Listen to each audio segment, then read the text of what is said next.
What's going on, guys? It's K-Dub here with another episode of CryptoZombie. Welcome back to the channel. Hope you're having a wonderful and beautiful day today. Now, Bitcoin is falling as I am making this video, but keep in mind, for the past 2 weeks, ever since Bitcoin hit $46,000, I have been saying that we have expected a bit of a pullback for Bitcoin, at least just to close the CME futures gap. However, pointing out what is happening right now, you will notice that we have fallen out of the EMA ribbon on the weekly. And if I just get rid of this right here, you can actually see these two candles that we have right here are kind of bearish candles. You can see they have giant wicks from the top, which is showing that there's been a lot of selling pressure, right? And yesterday's video, we did speak about a fractal that could have suggested that what we're seeing right now is just a massive bull trap. So I do want to sort of continue on that topic today, but what I also want to speak about is something very interesting that's been brought to my attention.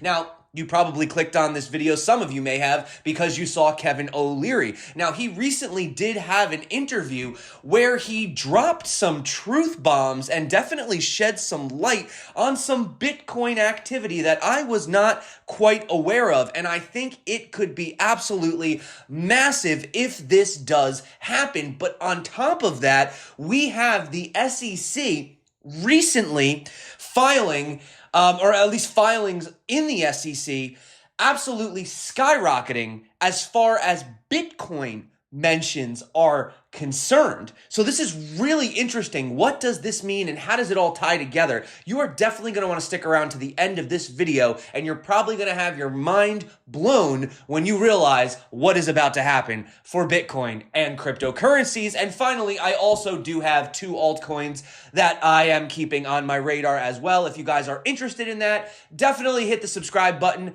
hit the like button, drop a comment below, say hello. Why not just be friendly, and let's dive in. So, having a look right here, yes, you can see that, for example, we did have a very similar candle up here. Didn't necessarily mean that we dumped immediately, but then you can see that the trend did fall after that. So it could be possible that we do get, that bull trap from yesterday's video, which is why I brought it up to you guys, because I want you guys to be aware of what is happening ultimately. But if we do put back on this EMA ribbon, you can see that ultimately we really want to get back inside of this, and we want to get above that $46,500 level, right? If we don't, then, well, that's not really too great for Bitcoin short term, right? But the thing that we had pointed out is the fact that we are putting in a inverse head and shoulder pattern right here. And we did speak about it in yesterday's video. And even if you don't take the point all the way down to the wick and we just look at this potential breakout, if you say the neckline is here from the solid, from the solid candle close, that still puts us at around $54,300 for Bitcoin, okay? So that is something to pay attention to. Now, the other thing that I also wanted to point out is if we actually look right here, you can clearly see that we are in fact forming a bit of an ascending triangle right here, right? Like if we just have a look right here, and I apparently can't draw a triangle right now, you can actually see that we are sort of respecting this trend line right here. We have had multiple tests on it. I mean, this literally happened for pretty much a week straight. So it wouldn't be out of the cards to see Bitcoin come back down to the bottom of this level, which could even bring us back down to around that $39,000 level, which I did say was a possibility for Bitcoin while, forming this giant ascending triangle, and then we could potentially have that breakout as well. Obviously, the level that you don't want to fall below is, anything below this major trend right here, this legacy trend, which has supported us. Essentially, it was resistance back in December of 2020, but you can see we've had multiple points of support right back here during this accumulation phase. And again, right here, where we had the inverted Bart Simpson head, also the head of the head and shoulder pattern. And the other interesting thing I wanted to point out, if anybody is following on the 3-day, is that we are sitting below the 100 on the 3-day. I don't really know if that means anything, but I just wanted to throw that out to you guys. I just kind of noticed it, just an observation that I had made. But as we've been saying, ever since we put in the CME futures gap over the weekend of February 4th to February 7th, I've been saying that it is very likely that we are going to close the CME futures gap. In order to close that, Bitcoin still has to come back down to around the $40,800 level. I could see us go a little bit lower than that. You know, we come down here, have a little bit of the fake out, and then continue to the upside. But ultimately, as long as we maintain on these trends and we're still putting in higher highs and higher lows, ultimately, guys, there's really nothing to worry about. But if you are looking to trade this, those are the levels. And if you are interested, obviously, we do have tutorials. One is popping up above, and there is $8,000 in bonuses if you guys are interested below. But here's the crazy story. Stick around. Don't turn the video off. You're going to want to hear this because there's a lot of things happening. So I want to start with the president of El Salvador and what he had to say to the boomers. He says, "You have zero jurisdiction on a sovereign and independent nation. We are not your colony, your backyard, or your front yard. Stay out of our internal affairs. Don't try to control something you can't control." Now, this is a funny meme, Uncle Sam, please, Bitcoin will destroy us. But this leads me into a few interesting revelations. Number one, so we know that Charlie Munger is not a fan of Bitcoin, right? He's an old billionaire. You probably know who he is. And he insists that cryptocurrencies are depraved and that they are one of the biggest mistakes of the century. He says that governments should not allow it to thrive. And he says a lot of people think that him and Warren Buffett don't understand Bitcoin and cryptocurrency. But he says, I think we do understand it, and we know it isn't good for our republic. Now, let's shift over to Warren Buffett, because this is very interesting. Now, Warren Buffett has said nothing good really about Bitcoin. He said it was rat poison, right? He said he wouldn't touch it. Now, he's invested $1 billion in a digital bank in Brazil called Nubank. Now, why is this interesting? Well, if you look at Nubank, they are the largest of this type of bank in Latin America. And what makes them different is that they're not like the traditional banking system. Essentially, Nubank allows cryptocurrency in its transactions and offers Bitcoin products such as ETFs.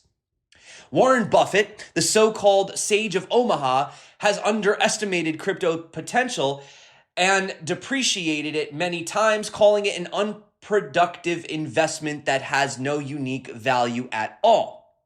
So why is he investing in Nubank? And how does this tie into Charlie Munger? Well, Charlie Munger is also the vice chairman of Berkshire. So I think that these guys are realizing that they missed the boat, essentially, and they were wrong, and now they're trying to get involved in other ways. Now, here's the interesting thing. The SEC filings mentioning Bitcoin have absolutely skyrocketed this year alone. Now, they're saying this could signal institutional Bitcoin acceptance. And I definitely had my mind blown because I thought that all these institutions did in fact have the ability to purchase Bitcoin right now. Turns out that's not the case. It's mind-blowing how much capital has not actually been allocated yet to Bitcoin and cryptocurrencies. We say right now, oh, the institutions are here, they've come, and this is as good as it gets, right? Not even close, guys. We'll get to that in just a minute. But the frequency of 13F filings referencing Bitcoin by quarter climbed as the year progressed into 2021. The number of times that the SEC mentioned Bitcoin in its filings for the fourth quarter that ended at the end of January increased by 158% to 155 mentions as a result of the increased volume of discussion. And I think you can very clearly see this chart. There has been a lot of interest around Bitcoin. SEC filings reveal interest in institutional assets. We have trusts like Grayscale's Bitcoin Trust. The biggest Bitcoin trust by net asset value has become a popular option for institutions to obtain exposure to Bitcoin. We have GBTC's Bitcoin holding climbing significantly in tandem with the growth in the number of investment funds that have included Bitcoin in their 13F filings during that time period. But Kevin O'Leary was over on Stansberry Research, and he's been very vocal about his interest in Bitcoin and cryptocurrencies recently. And you have to hear what he had to say and why he is long and why he is very excited for the future of Bitcoin and cryptocurrencies. What's going to affect price and why I'm long Bitcoin and why I'm investing all this time and money in these facilities where I have direct ownership is at some point in the next 2 to 3 years, the US regulator is going to rule on cryptocurrencies, and they will rule first on stable coins and Bitcoin itself and Ethereum and the very large assets by market cap. As soon as that happens, if I'm running a sovereign fund or a pension plan, I'm going to allocate to it probably 1 to 3%. And I want to be long Bitcoin when that happens. Because you want to talk about Bitcoin going to 100,000, 200,000, 300,000, it's going to be when institutions can finally buy it. Because I can tell you with certainty right now, because I service sovereign wealth funds and pension plans in the indexing business. For all of the hype around Bitcoin, none of those institutions own a single coin. And they're not going to until their compliance departments allow for the ESG mandates to be check the box on that, and of course be compliant on the asset class itself. But when they do get that go ahead, the price of the coin is going to appreciate dramatically. And remember, the way to think about Bitcoin, it's not a coin, it's software. And so it's software. So if you think about it, Bitcoin being software, which is what it is, and these institutions own Microsoft, they own Google, that's all software too. So it's very easy for them to get their heads around it as soon as it's compliant. They'll buy 1 to 3%, and that's when the price is going to appreciate. And I think that's going to happen in the next, 2 to 3 years. Absolutely mind-blowing, guys. Like when you realize how many people are not even invested in Bitcoin and cryptocurrency yet. Now, I want to add on top of that video to something that Kevin O'Leary had said on Anthony Pompliano's podcast. And when did this happen? So this was back in October. So he says, and this is a little bit of what he said in the video, but I just want to repeat it so you guys can understand. The real opportunity is not with the family offices or hedge funds that operate out of the Middle East. The real money is in the actual sovereign funds in both Saudi Arabia and the United Arab Emirates. It's billions and billions and billions of dollars. They have not allocated to crypto yet. When that happens, you will see it reflected in the price of Bitcoin. There's no question about it. They have such a long-term view in those funds, and those funds are very large. And when you're dealing with a multi-billion-dollar mandate, and some of these, they're the largest pools of capital in the world, a 1% allocation is a tremendous amount of money, right? We had Kathy Wood's ARK saying if just 5% came in, you could see Bitcoin have over $700,000 added to the price. On top of the price today, that would put Bitcoin upwards of $740,000 per coin. Kevin O'Leary had mentioned, a $300,000 Bitcoin. But he says, I speak to these guys almost every day. They would immediately go to 1 to 3% on Bitcoin alone, just Bitcoin, let alone Ethereum or any other level 1 or level 2 on the chain. They haven't even thought about that yet. They're just thinking about Bitcoin and owning that as an asset. The amount of capital that will come into this market when the regulator approves Bitcoin as an asset or currency or a security or whatever they're going to regulate it as is going to be absolutely unbelievable. And we do know that Kevin O'Leary and friends and people, that have invested essentially so basically like they weren't able to invest in Bitcoin directly. So what they were doing was they were investing in mining operations, and now they're trying to move from dirty energy to clean energy. And this has been a very big debate around Bitcoin proof of work, but they are making these incentives. But if you want to also realize other things that are happening in the background, you have the third largest oil company in the US reportedly generating additional income in the Bitcoin economy.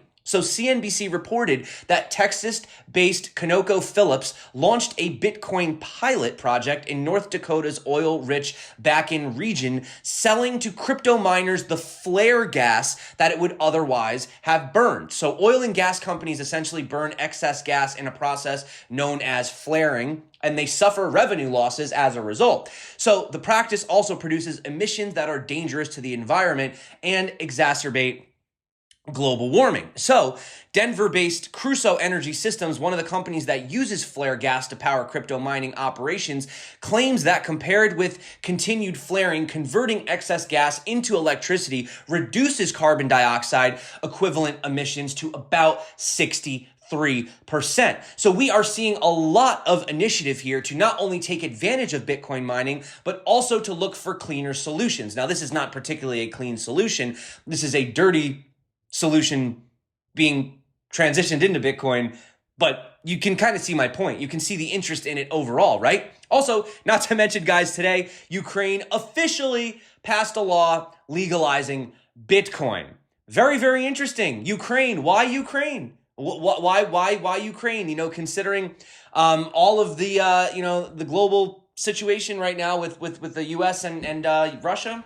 I don't know, guys. I don't know what that means, but I do know this. The Russian Ministry of Economic Development has announced that it would cut a significant percentage of taxes on Bitcoin mining activities within the region. Looks like they're trying to incentivize Bitcoin miners to potentially set up shop over in Russia, or else why would they be cutting the taxes? Also, you're noticing that they're pulling away from the US dollar. They're getting more heavily involved in things like gold, more heavily involved in things like Bitcoin. What could it mean? What could this mean, my friends? Well, the announcement further explained the plans of the Kremlin government to encourage more mining investment within the region. And obviously, they do have certain areas that are designated to the mining specifically, but others have denoted the move as one of the major ways that Vladimir Putin can position the nation to reap the utmost benefit from the buzzing crypto industry. Now, before we move on, that's sort of like the big news of the day. I do want to just let everyone know, if you are new to cryptocurrencies, please be careful. You can see right here, there is a fake alert. There's a bunch of projects out there, because keep in mind, anyone can make a token.